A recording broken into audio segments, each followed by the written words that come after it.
ဟဲ့ငါတို့ဘာဆော့ရင်တော့ငါတို့မနေ့ပိုင်းတပုတ်တင်ရမယ် လမ်းမကြီးမှာဟဲ့ ဟဲ့ဘာဖြစ်လဲလမ်းမကြီးမှာနားကမှသာဆန်းမှာဒီတပုတ်ဆော့မယ် အေးဟာချ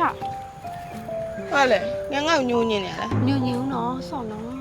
ရှင်းနေဟာလာငါကြိုက်မယ်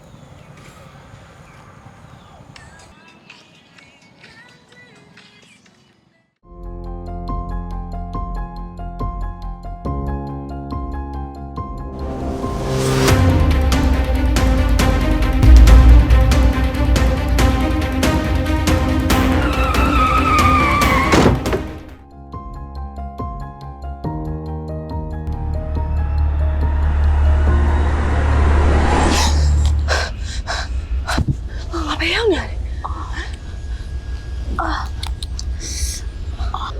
ဘယ်ရောက်နေလဲမသိ မနေရဘူးလား ဘူးအိမ်မနေလားအဲ့မဟုတ်ချက်ကြည့်စမ်းမအော်ပါဦးရိုက်ခိုင်းတာလေပါဦး ခုလေနင်းပဲချဆို အေးလေနားတယ် နှုတ်အဲ့ဒါကြောင့်ပြောသားပြီကားလမ်းမကိုတတ်မဆော့ပါနဲ့လို့ ဟဲ့ခြေတံတစ်ခုကြားလား အားချေတန်းလေ ခြေတံလေး အေးဟုတ်တယ်နော် ဟိုဘက်ကရမတူလားလုံးဒီ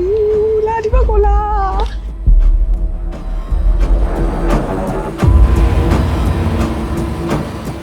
ဟေးမင်းတို့တွေရမ်းကြောက်သွားကြပါနဲ့မင်းတို့ကငါတို့ရဲ့မနောလောကတွေကိုရောက်နေတာဖြစ်ပါတယ်ဒီမနောလောကရဲ့ mission တွေကိုတစ်ခုမှကြံမင်းတို့အကုန်လုံးလုပ်နိုင်မယ်ဆိုရင်အိမ်မက်တွေကနေပြန်လဲနိုးထနိုင်တယ်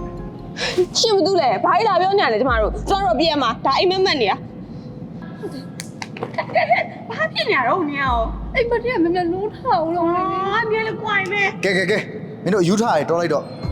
ယုံနာမယုံနာမင်းတို့အပိုင်းခဏနေကြလို့ရှိရင်အလင်းတန်းတစ်ခုမင်းတို့တွေ့လိုက်အဲ့ဒီအလင်းတန်းထဲကလူတစ်ယောက်ထွက်လာပြီးတော့သူပြောပြီးခိုင်းတာတွေကိုမင်းတို့တစ်ခုမှကြံလုပ်ရလိမ့်မယ်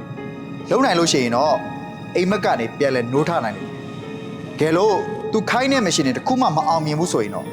မင်းတို့တွေမနောလောကထဲမှာနေလိုက်ကြတော့မနောလောကထဲမှာနေလိုက်ကြတော့